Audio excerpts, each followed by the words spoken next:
Selamat datang kembali di kebun kecil para pembuat di rumah. Zona iklim oseanik sedang. Wah, ini pasti sudah mendekati filem ke-30 yang kami buat di sini selama lebih dari 5 tahun.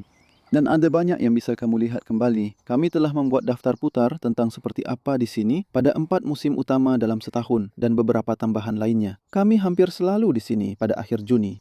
Hari ini tanggal 22 Juni, tepat setelah hari terpanjang. Waktu yang luar biasa dalam setahun. Ada begitu banyak hal yang terjadi. Dan ini adalah kesempatan bagus untuk menunjukkan banyak pilihan yang kamu miliki pada waktu seperti ini. Mulai dari panen lalu menanam kembali. Setidaknya di iklim kita, ada banyak kesempatan untuk menanam tanaman sayuran susulan. Banyak sayuran yang matang dalam setengah musim dan sangat baik untuk selalu menyiapkan bibit siap tanam untuk saat seperti ini. Kamu bisa menghemat waktu di musim tanam dan juga bisa memperbaiki kesalahanmu, seperti di sini contohnya.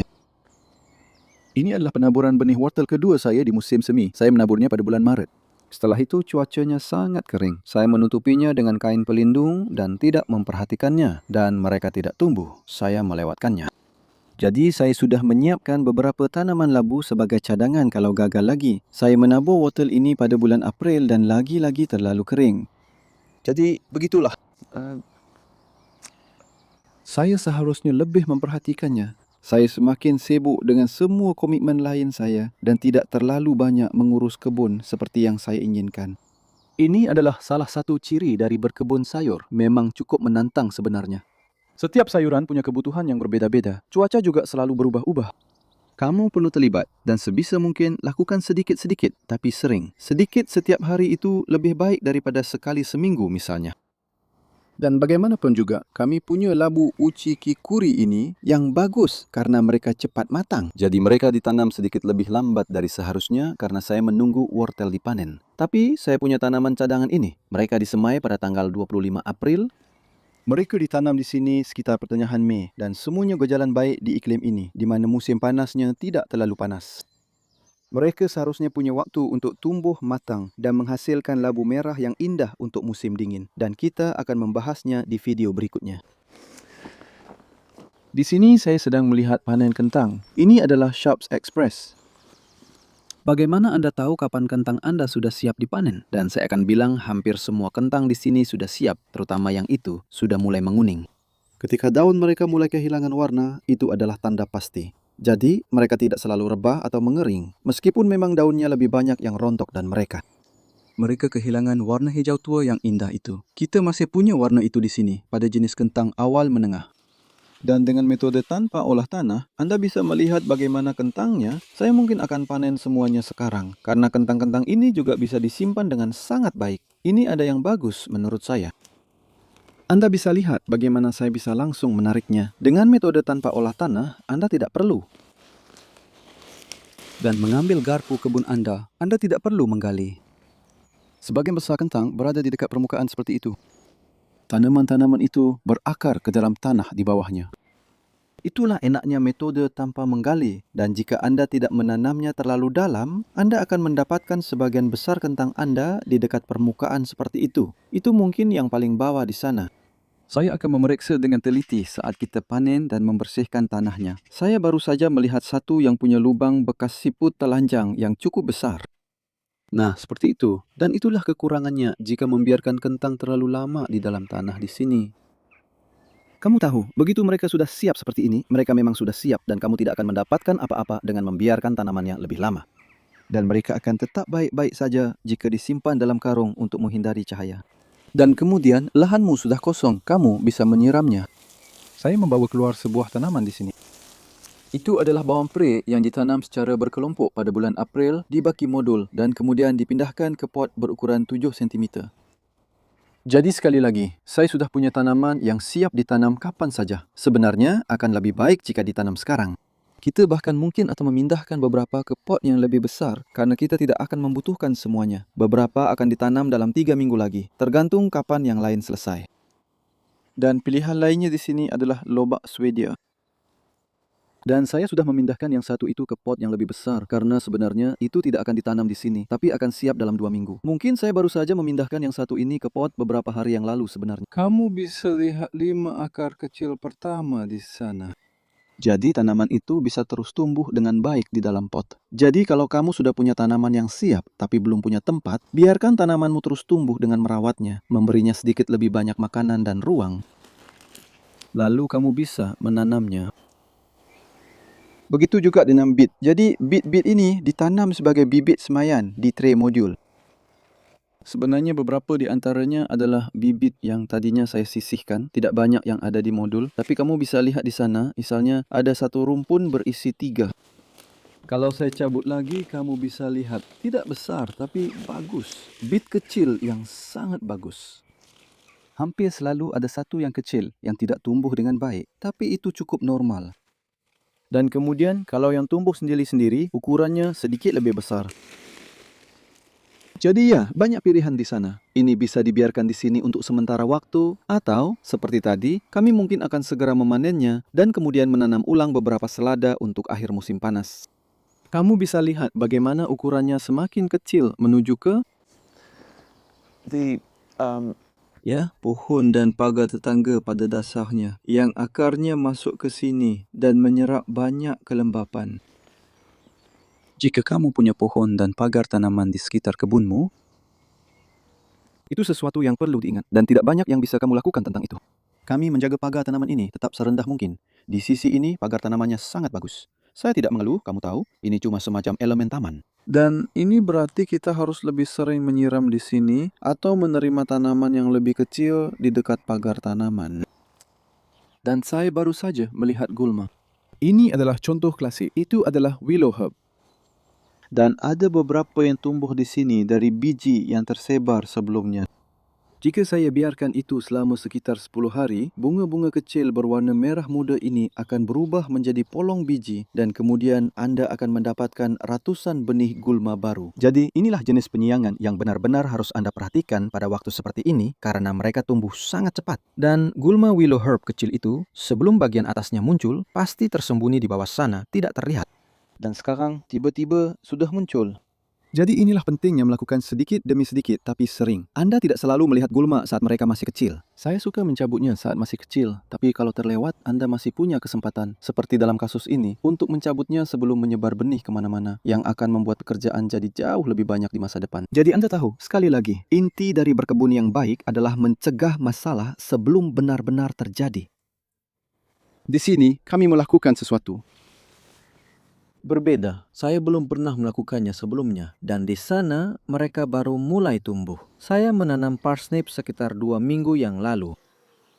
Ini setelah bayam, jadi kami menanam bayam yang melewati musim dingin di sini lalu membersihkan bayamnya.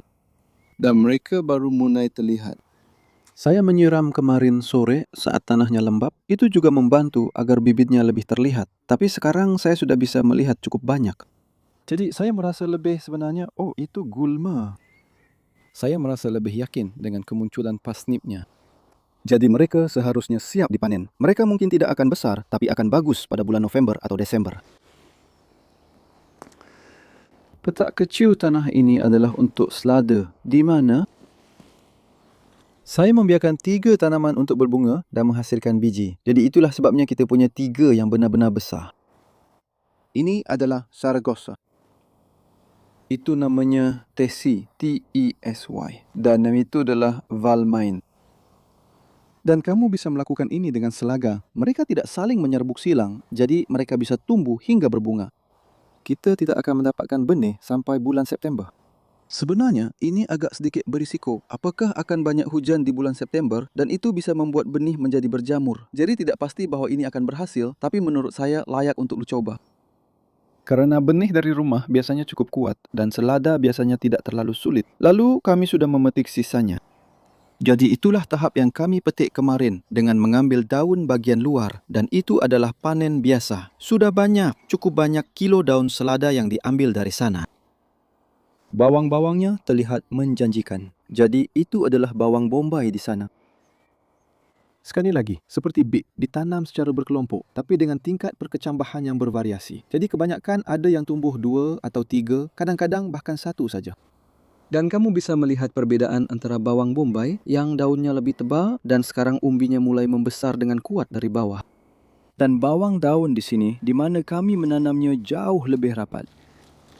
Jika saya cabut satu, dengan penanaman ganda, kamu bisa melakukan ini. Kamu bisa dengan mudah mencabut satu jika mau. Saya tahu ini cukup besar untuk ukuran bawang daun, tapi sebenarnya saya suka yang seperti ini. Kamu dapat lebih banyak untuk dimakan. Dan rasanya benar-benar manis. Kami sering memanggang ini, sangat enak seperti itu. Dan mungkin cukup potong bagian atasnya saja. Dan kamu bisa memanggang semuanya misalnya. Dan saya membawa ini untuk menunjukkan kepada Anda, memberi Anda beberapa ide. Seperti, itu adalah bit yang disemai beberapa benih persel di salah satu baki semai saya, CD60, yang juga bisa Anda dapatkan dalam versi 15 atau 30, versi yang lebih kecil. Dan ini berumur sekitar 2 minggu. Jadi ini adalah bit 3 benih persel yang menghasilkan jumlah yang bervariasi. Anda tahu, itu selalu tergantung pada kualitas benih dan segala sesuatunya. Saya akan menjarangkannya menjadi 4. Dan itu akan memberi Anda sekelompok tanaman yang bagus. Sesuatu seperti itu. Itu masih ada 5. Mungkin itu Anda tahu.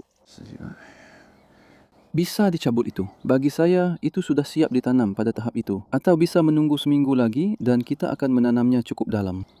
Jadi, batangnya berada di bawah permukaan tanah dan saya menggunakan tugal saya untuk melakukannya. Jadi kalau kamu punya beberapa alat dasar seperti itu benar-benar bisa mempercepat pekerjaan. Karena kamu hanya perlu membuat lubang, masukkan bibitnya. Tidak perlu menggunakan sekop atau alat lain seperti itu. Dan di sini, benih wortelnya akhirnya berhasil berkecambah. Kamu bisa lihat barisnya di sana. Saya menaburnya tidak terlalu rapat, karena ini untuk wortel musim dingin yang... Saya ingin wortel-wortel ini cukup besar saat panen di bulan Oktober-November. Kita akan menutupinya dengan jaring untuk mencegah lalat akar wortel pada awal Agustus. Lalat-lalat itu belum terbang saat ini. Pada puncak musim panas, mereka berhenti sejenak lalu muncul gelombang kedua. Jadi kita harus memastikan ini sudah tertutup jaring pada awal Agustus untuk musim dingin. Dahlia ini luar biasa. Sebenarnya, saya sempat lupa kalau tanaman ini ada di sini saat musim dingin kemarin. Dan saya tidak benar-benar mengira tanaman ini akan tumbuh kembali. Ini adalah tanaman yang saya semai bulan April lalu, dipindahkan pada bulan Mei dan tumbuh menjadi tanaman yang besar.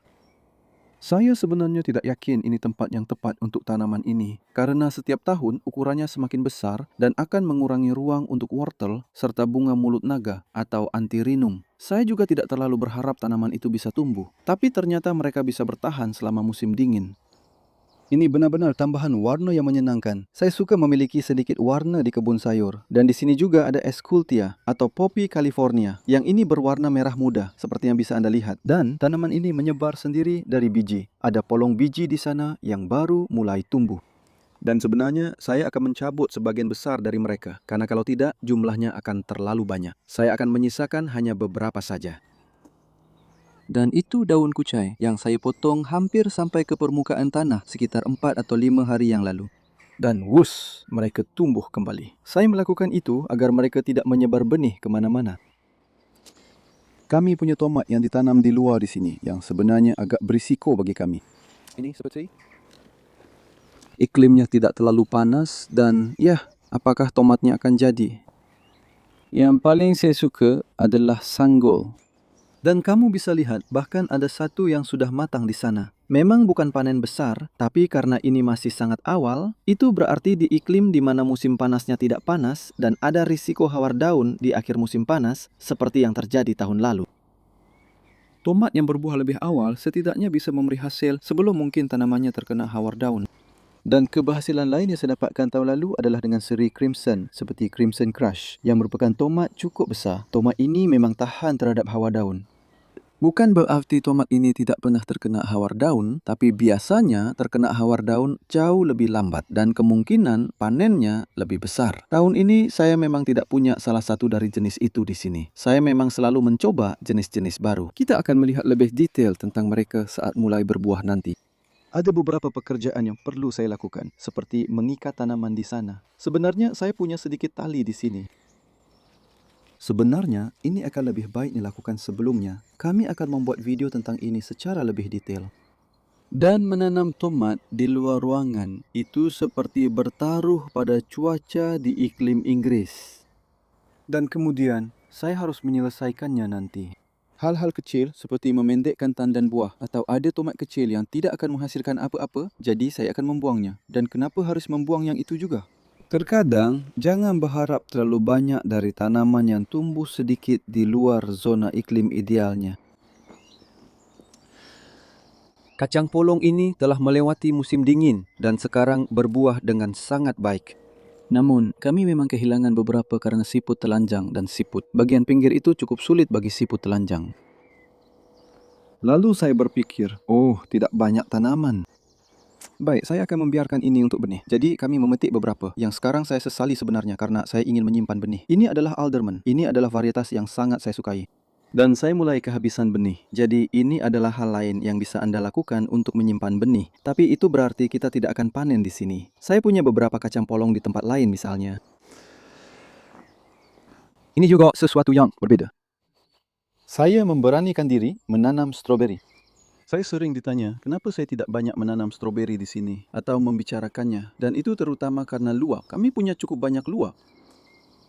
Dan mereka sangat suka stroberi. Mereka sangat suka yang manis-manis. Dan mereka akan merusak kebun anda dalam prosesnya. Itulah bagian yang paling tidak saya suka. Dan saya sudah cukup lama tidak melihat luwak. Kami berhasil menanam sedikit jagung manis, jadi saya juga mengambil risiko menanam sedikit lebih banyak jagung manis. Dan, Ya, kita lihat saja nanti. Jika luwak kembali, saya tidak akan mendapatkan panen. Tapi, saya akan tetap mencobanya. Saya rasa tanaman ini sepertinya tidak akan menghasilkan panen musim gugur ini. Ini lebih untuk musim semi tahun depan. Tanamannya akan tumbuh sangat besar. Ini sangat terlambat ditanam. Baru saja ditanam. Dan satu hal lain tentang luwak sebenarnya cukup menarik. Mereka memakan landak mini dan saya sudah lama tidak melihat landak mini di sini. Lalu pagi lainnya saya keluar agak pagi dan saat itu masih belum terlalu terang. Dan saya hampir tersandung sesuatu yang terlihat seperti batu di tanah. Ternyata itu adalah seekor landak mini.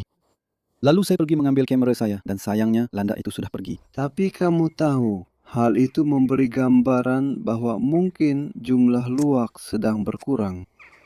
Beberapa hal lain yang perlu disebutkan. Ini akan menarik. Lihat, saya sedang mencoba kompos yang berbeda. Saya tidak akan memberitahu kamu sekarang apa itu, kalau tidak berhasil. Tapi itu adalah tomat yang ditanam di luar dalam pot. Dan di sana, pohon ara itu sudah saya pangkas habis-habisan. Beberapa dari kalian mungkin ingat kalau pohon itu sudah sangat rimbun dan saya mengikuti sebuah video yang sangat bagus. Sekali lagi, saya akan taruh tautannya di deskripsi. Dan, Saya tidak mengikutinya dengan tepat karena saya memulai dari kondisi yang buruk. Saya belum pernah merawat pemangkasan pohon ara itu. Tapi, saya akan memotongnya hingga benar-benar pendek dan semoga bisa mendapatkan buah dari pertumbuhan baru tahun ini. Jadi, tunas tahun kedua adalah yang bisa menghasilkan buah ara. dan ya, kale tahunan, sebaiknya saya sebutkan juga itu. Jadi itu, sekali lagi, kami memangkasnya habis-habisan karena bisa tumbuh sangat panjang dan lebat, lalu batangnya akan roboh. Dan burung merpati benar-benar menyerangnya di musim dingin. Jadi ini akan membuatnya lebih mudah untuk dikelola musim dingin berikutnya. Yang mana saat itulah saya sangat menghargainya, karena ini tanaman tahunan. Tanaman kale itu di sana usianya sekitar 6 tahun sekarang. Dan saya harap Anda menikmati berkeliling. Kita akan kembali dalam beberapa bulan lagi saya rasa. Richer